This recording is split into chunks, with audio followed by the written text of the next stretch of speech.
নমস্কার বন্ধুরা, সকলে কেমন আছেন? আশা করছি ভালো আছেন, সুস্থ আছেন। আমরাও সকলে ভালো আছি। ভিডিওটি এখন থেকে শুরু করলাম। সকালবেলা ঘুম থেকে উঠে একটু গরম জল খেয়ে নিচ্ছি, কারণ গলাটা একটু ব্যথা। কদিন ধরে খুব জল ঘাঁটা হচ্ছে, আর ঠান্ডাও তো খুব পড়েছে, ওই জন্য গলাটা ব্যথা হয়েছে। রাতে একটু গরম জল করে রেখেছিলাম ফ্লাসে, সেই গরম জলটা সকালবেলা খেয়ে নিচ্ছি, তাহলে গলাটা একটু ব্যথাটা কম থাকবে। তারপর তো বাবু ঘুম থেকে উঠে পড়েছে। বাবুকে সোয়েটার, টুপি, মোজা সব পরিয়ে ব্রাশ করিয়ে ওকে জল বিস্কুট দিয়েছি। ও জল বিস্কুটটা খাচ্ছে। বাবুকেও আর ঠান্ডা জল দিলাম না, ঠান্ডা জলের মধ্যে একটু গরম জল দিয়ে দিয়েছি।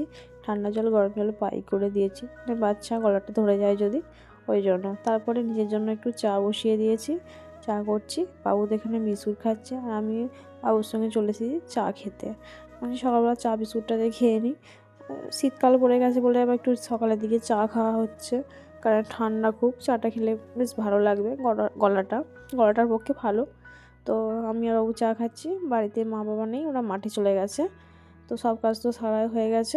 তারপর বসেছি একটু আলুর তরকারি, কারণ মুড়ি খাওয়া হবে মাঠে। মা বাবা, সন্দীপের বাবা তো মাঠে গেছে, এসে মুড়ি খাবে, ওই জন্য একটু আলুর দম করছি, আদা রসুন পেঁয়াজ দিয়ে একটু আলুর দম, ওটাই করছি। তো কড়াইতে তেল দিয়ে আলুগুলো তো দিয়ে দিয়েছি, দেখতে পেয়েছেন। তারপরে একটু পেঁয়াজ দিয়ে আলুটা একটু ভাজা ভাজা করে নিচ্ছি। তারপর একটু আদা রসুন আর অনেকগুলো কাঁচা লঙ্কা শিলে বেটে ওর মধ্যে দিয়ে দিচ্ছি। একটু ঝাল ঝাল আলুর তরকারিটা করবো, আলুর দমটা করব, খেতে বেশ ভালো হবে। সকালবেলা একটু মুড়ি খাওয়ার তরকারি একটু ভালো করে না করলে হয়, ওই জন্য একটু সকালবেলা আলুর দম বসিয়ে দিলাম। এই দেখুন আমার তরকারিটা হয়েই গেছে, একটু কষিয়ে নিচ্ছি। তারপর একটু হলুদ, একটু নুন, একটু সামান্য সর্ষের তেল দিয়ে একটু নাড়াচাড়া করে ওদের জল ঢেলে দেবো। আমি এখানে তরকারি করছি, আবার ওখানে বাবুকে বই পড়তে বসিয়েছি। একবার করে যে দেখতে হচ্ছে লিখছে নাকি, ওকে একই যন্ত্রগুলো লিখতে দিয়েছি, ও লিখছে। এই দেখুন লিখছে, আমি যখন একটু তাড়া দেবো তখন লিখবে, তারপরে আবার খেলবে। এরমভাবেই পড়বে, তাড়া না দিলে পড়বে না, লিখবেও না পড়বেও না, বসে থাকবে। আবার ওকে একটুখানি দেখিয়ে দিয়ে এলাম, এসে আবার তরকারিটা একটুখানি মশলাটা একটু কষানো হয়ে যাওয়ার পর একটু জল দিয়ে তারপর চাপা দিয়ে দেবো। এখানে তো আমার তরকারিটা তো হয়ে গেছে। এবার অনেকগুলো কাপড় চোপড় ভিজিয়ে রেখেছিলাম, কাঁচাও হয়ে গেছে, সেগুলো এবার একটু ধুতে হবে। এই দেখুন আমি কত কাপড় জামা কেচেছি। বাবু বই পড়তে পড়তে চলে এসেছে আমার কাছে, আমি কি করছি দেখতে। এখানে আমি অনেকগুলো বাবুরই বেশিরভাগ কাপড় জামা আছে, সোয়েটার, টুপি, প্যান্ট, এগুলো ওগুলো সব কেচে নিচ্ছি। আজকে অনেক ভিজিয়েছি, 2 বালতি মতো। তো 1 বালতি তো কাচা হয়ে গেছে, ধুচ্ছি, আর 1 বালতি এখনও ভেজানো আছে। এগুলো একটু কেচে নিই।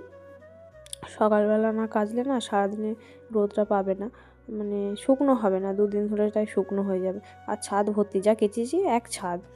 দেখুন কাচার পর আমি চলে এসেছি তরকারিটা নামাতে। এখানে এসে দেখছি তরকারিটা হয়ে গেছে। দেখুন তরকারিটা হয়ে গেছে। এবার তরকারিটা, গ্যাসটা বন্ধ করে দেবো, দিয়ে এবার ছাদে এগুলো যে মিলতে যাবো, এগুলো মিলে দিয়ে আসি। তারপর আবার রান্নার দিকেও যেতে হবে, অনেক কাজ আছে বাড়িতে, যেহেতু কেউ নেই, সমস্তটা নিজেকেই করতে হবে। আবার তার সাথে বাবু আছে।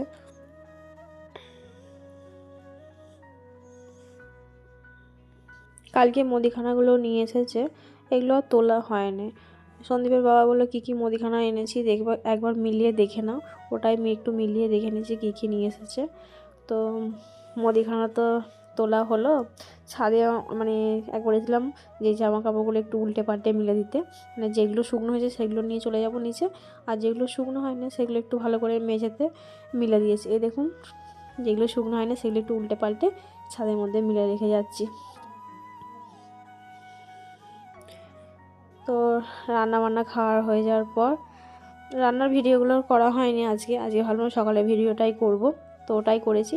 আর বিকেলবেলা মা বাবা গেছিলো মাঠে সিম তুলতে, আমাদের সিম নিয়ে এসেছে। এই দেখুন সিম, এই সিমগুলো বিক্রি হবে। তো ভিডিওটা এখানেই শেষ করলাম, দেখা হচ্ছে পরের একটি ভিডিও।